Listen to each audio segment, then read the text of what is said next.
when I think I was in 5th grade, and I was doing my thing, going around the places of the park, and I go to the swings, and I'm swinging there, but like it's one of those things where it's 2 swings, and one of them is really low to the ground, and the other one is chest perfect, but someone else was using the chest perfect one, so I had to deal until he was off. Eventually, the kid does get off, and starts talking to this friend of his, and I was like, oh, they're not using that anymore, I'm gonna switch swings.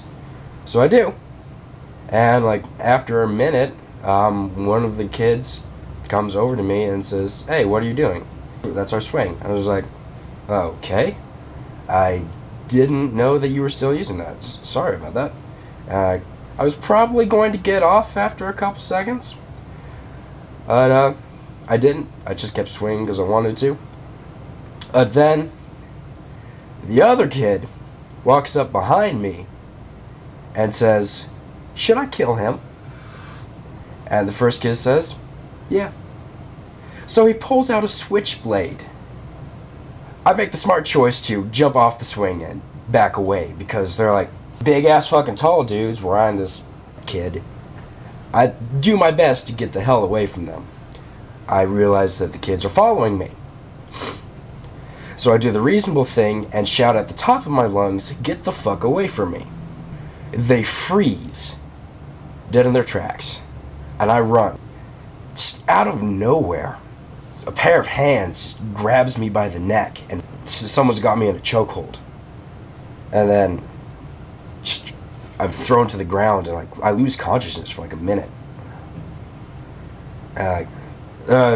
When I finally am able to see again, there's some people like confused, like what the heck just happened. And I eventually get up and try to find out who it was, and lo and behold, the people, 2 of them who attacked me, were like nearby snickering, and I recognized them. One of my fellow saxophonists and a clarinetist named Tyler, and the clarinet player, Tyler, confronts me about it, as I, knew he would, and he tells me to get on my knees and beg for my life. I simply tell him, no, I'm just not in the mood, and leave. So I'm at the bus station.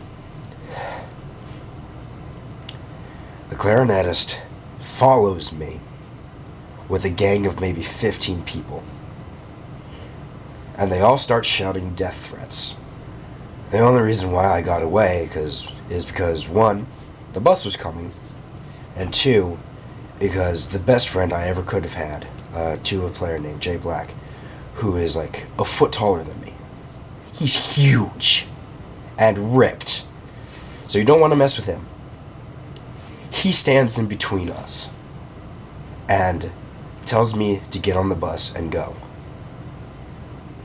He basically holds off 16 people. I didn't know it at the time, but for the next 2 weeks, Tyler threatens to hurt him if he doesn't stop protecting me. But he never stops. So I guess that ends up more heartwarming than fucked up, but it's still fucked up.